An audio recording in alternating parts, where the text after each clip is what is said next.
নমস্কার বন্ধুরা, পম্পার কিচেনে আপনাদের সকলকে স্বাগত। আজকে এক বাটি গমের আটা দিয়ে ভিন্ন স্বাদের একটা দারুণ নাস্তার রেসিপি আপনাদের সাথে শেয়ার করব। এই নাস্তাটা বাচ্চাদের স্কুল টিফিন বলুন বা বাড়িতে ঝটপট বানিয়ে নিতে পারেন। দুর্দান্ত খেতে হয়, একবার খেলে দেখবেন বারবার খেতে ইচ্ছা হবে। আর এটা বানাতে ভীষণ কম সময় লাগে। তাহলে চলুন আজকের এই দারুণ স্বাদের নাস্তার রেসিপিটা দেখে নেওয়া যাক। আজকে এই নাস্তাটা বানানোর জন্য দেখুন এই বাটির মাপ করে এখানে আমি 1.5 বাটি গমের আটা নিয়ে নেব। হাফ বাটি আবার আমি নিয়ে নিলাম। এখানে দিয়ে দেবো সামান্য পরিমাণে লবণ, দিয়ে দেবো 2 চামচের মতো সাদা তেল। এবার সমস্ত শুকনো উপকরণ খুব ভালোভাবে আমি প্রথমে মিক্সড করে নেব। এখানে তেলের ময়ামটা খুব বেশি না দিলেও হবে, অল্প করে তেলের ময়াম দিলেও হবে। তো যাই হোক, তেল আর লবণটাকে আটার সাথে আমি প্রথমে খুব ভালোভাবে মেখে নেব। সমস্ত শুকনো উপকরণ খুব ভালোভাবে আমি মেখে নিয়েছি। এবার এখানে আমি জল দিয়ে দেব। এখানে আমি নর্মাল জল ব্যবহার করছি, গরম জল ব্যবহার করার দরকার নেই, নর্মাল জল ব্যবহার করলেই হবে। অল্প অল্প জল দেব আর এই আটাটাকে খুব ভালোভাবে মিক্সড করে নেব। আটাটাকে দেখুন খুব ভালোভাবে মেখে নিয়েছি। আর মিশ্রণটা কেমন হয়েছে দেখুন, খুব টাইট নয় আবার খুব নরমও নয়, এইরকমই হবে। এবার দেখুন হাতের মধ্যে সামান্য একটু আমি তেল নিয়ে নিলাম। তেল দিয়ে মাখানোর দরকার নেই, জাস্ট এই আটার মধ্যে উপর দিয়ে এইভাবে একটু লাগিয়ে রাখলেই হবে। এবার এটাকে আমি 10 মিনিটের জন্য রেস্টে রেখে দেব। ততক্ষণে আমি বেশ কিছু সবজি কিন্তু এখানে কেটে নেব, তারপর আমি আপনাদের সাথে নেক্সট স্টেপ শেয়ার করব। এবার দেখুন বেশ কয়েকটা সবজি আমি নিয়েছি একটা গাজর, একটা পেঁয়াজ নিয়েছি, বিনস কয়েকটা, কাঁচা লঙ্কা, আলু। তো এবার এই কটা উপকরণ আমি খুব ভালোভাবে কেটে নেব। এবার দেখুন একটা আলু আর দেখুন অর্ধেক আমি গাজর নিয়েছি, এখানে সম্পূর্ণ গাজর লাগবে না, অর্ধেক গাজর নিয়ে নিয়েছি। আলু আর গাজরটাকে কিন্তু এইভাবে আমি গ্রেট করে নেব। এটাকে চেষ্টা করবেন এইভাবে গ্রেট করে নেওয়ার, কাটার চেষ্টা করবেন না, গ্রেট করলে তবেই কিন্তু রেসিপিটা দুর্দান্ত হবে। আজকের রেসিপিটা আমি ডাইরেক্ট কাঁচা আলুতেই বানাবো, তো দুর্দান্ত খেতে হয়। অবশ্যই আমার মতো একবার ট্রাই করবেন, আশা করছি আপনাদের ভীষণ ভালো লাগবে।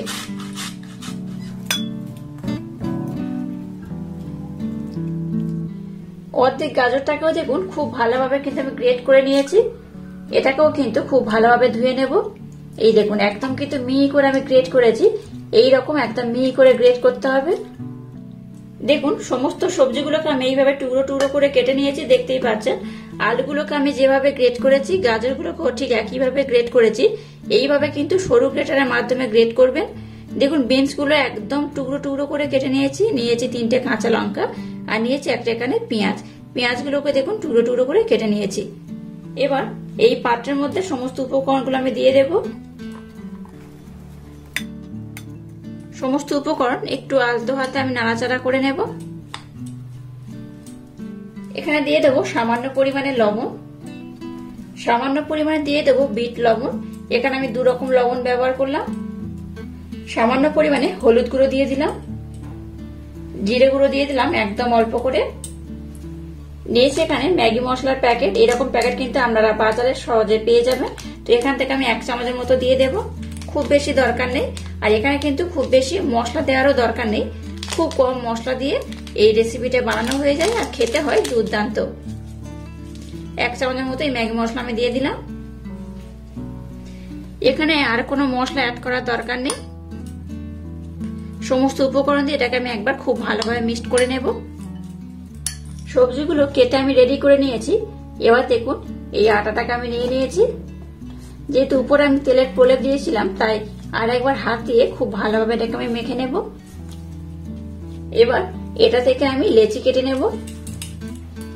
এটাকে আমি 3 টুকরো ভাগে ভাগ করব। মোটামুটি একটু সমান করে 3টে ডো আমি বানিয়ে নিলাম। খুব ভালোভাবে এগুলোকে আমি গোল করে নেব। এবার একটা বেলেন চাকি নিয়ে নিলাম,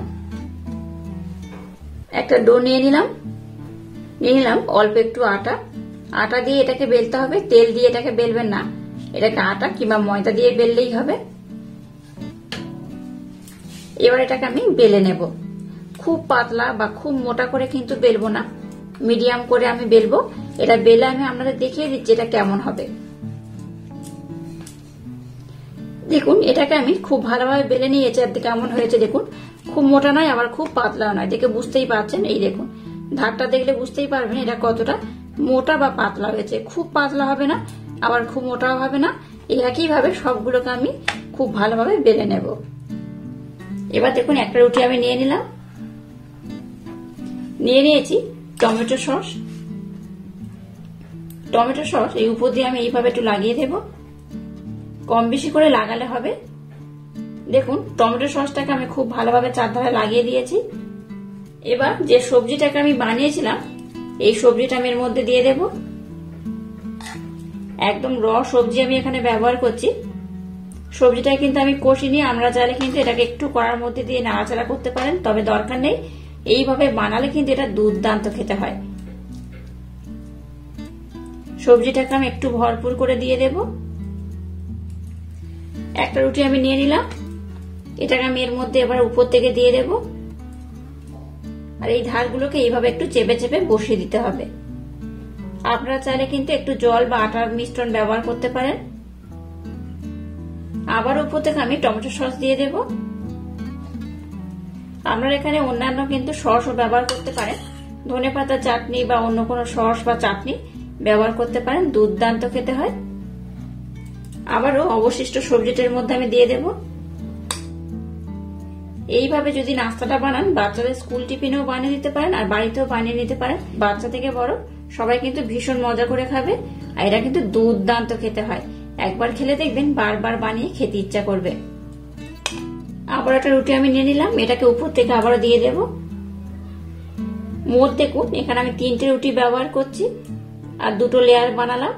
আবার এটাকে একটু চাপ দিয়ে আমি এর সাথে সেট করে নেব। সেট করার জন্য দেখুন আমি একটু জল ব্যবহার করব। জল ব্যবহার করলে কি হবে, এটা কিন্তু আর খুলে যাবে না। এইভাবে এবার একটু হাত দিয়ে চেপে চেপে একদম লেভেল করে নেব। এবার এইভাবে একটু আমি মুড়ে নেব। এইভাবে মুড়লে কি হয়, এটা দেখতে খুব সুন্দর লাগে আর খুলেও আসে না। দেখুন সম্পূর্ণটা আমি মুড়ে নিয়েছি আর কত সুন্দর হয়েছে দেখুন, দেখতেই পাচ্ছেন। এটাকে আমি খুব ভালোভাবে সেট করে নিয়েছি। এবার দেখুন এরকম একটা ছিদ্রযুক্ত পাত্র আমি নিয়ে নিয়েছি আর নিয়েছি একটা ফয়েল পেপার। ফয়েল পেপারের উপরে এইভাবে আমি বসিয়ে দেব। এখানে সামান্য পরিমাণে তেল দিয়ে দেব। তেলটাকে খুব ভালোভাবে চারধারে আমি ব্রাশ করে দেব। এবার দেখুন যেটা বানালাম যে নাস্তাটা সেটার মধ্যে আমি দিয়ে দেব। উপর থেকেও আমি একটু তেলের ব্রাশ করে দেব।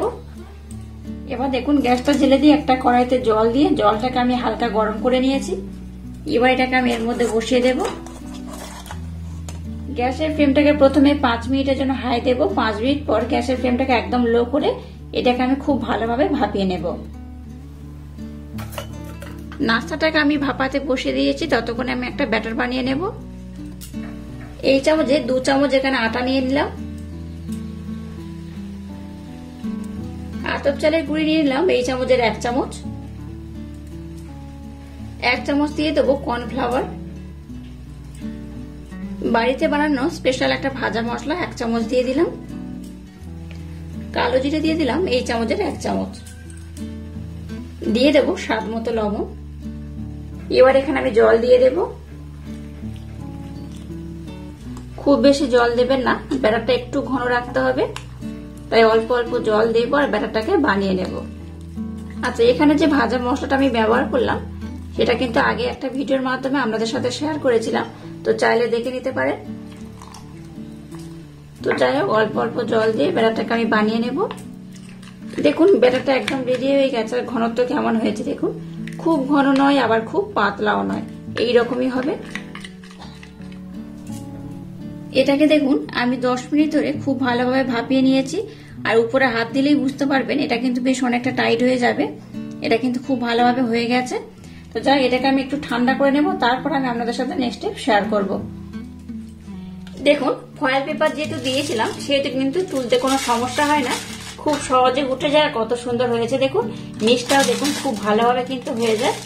দেখতেই পাচ্ছেন কতটা সুন্দর হয়েছে। এটাকে এই পাত্রের মধ্যে আমি নিয়ে নিলাম। এবার একটা আমি ছুরি নিয়ে নিয়েছি, ছুরির মাধ্যমে এটাকে আমি কেটে নেব। একটু সাবধানে আস্তে আস্তে কাটবেন, একদম সমান করে আমি কেটে নেব। আপনারা চাইলে ছোট বড় যে যেমন পছন্দ করবেন সেইভাবে কিন্তু শেপ দিয়ে এটাকে বানাতে পারেন। এটাকে আবার আমি ভাগ করে নেব। দেখুন এটাকে দেখুন খুব সুন্দর করে আমি কেটে নিয়েছি। আর দেখুন আমি আপনাদের দেখাচ্ছি, দেখুন ভিতরটা যেহেতু একদম পুরে ভরপুর, তার জন্য কিন্তু এটা দুর্দান্ত খেতে হয়। আর কত সুন্দর দেখতে হয়েছে দেখতেই পাচ্ছেন। তো যাই হোক, এবার চলুন নেক্সট স্টেপ আপনাদের সাথে শেয়ার করা যাক। এবার দেখুন যে ব্যাটারটাকে বানিয়েছিলাম সেই ব্যাটারটা নিয়ে নিয়েছি। এটাকে আরেকবার আমি খুব ভালোভাবে এইভাবে ব্লেন্ড করে নেব। এবার দেখুন এখান থেকে এই একটা আমি নিয়ে নেব, যে নাস্তার শেপ দিয়েছি সেটাকে কিন্তু এইভাবে এই ব্যাটারটার মধ্যে দিয়ে দেব। এইভাবে দিয়ে এটাকে কিন্তু তেলের মধ্যে দিয়ে এবার আমি খুব ভালোভাবে ভেজে নেব। এবার দেখুন গ্যাসটাকে জেলে দিয়ে একটা কড়া বসে কড়ার মধ্যে তেল দিয়ে তেলটাকে মিডিয়াম গরম করেছি, খুব বেশি গরম করবেন না। এবার একটা করে নাস্তার মধ্যে দেব আর খুব ভালোভাবে ভেজে নেব। একইভাবে একটা কড়াতে যতগুলো ধরবে আমি ঠিক ততগুলো দিয়েই কিন্তু ভেজে নেব।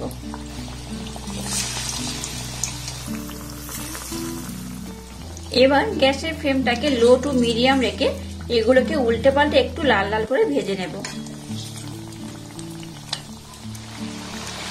দেখুন এগুলোকে কিন্তু আমি বেশ লাল লাল করে ভেজে নিয়েছি। খুব বেশি লাল করতে যাবেন না, তাহলে কিন্তু আবার বেশি ভালো লাগবে না। একটু হালকা এরকম লাল লাল হবে, তাহলে কিন্তু এটা খেতে দুর্দান্ত হয়। বাইরে থেকে ভীষণ ক্রিস্পি আর ভিতরে পুর দেওয়ার জন্য ভীষণ নরম, দুর্দান্ত খেতে হয়। একবার খেলে দেখবেন বারবার এইভাবে বানিয়ে খেতে ইচ্ছা হবে। তো যাই হোক, এগুলোকে ভাজা হয়ে গেছে, এবার এগুলোকে আমি উঠিয়ে নেব।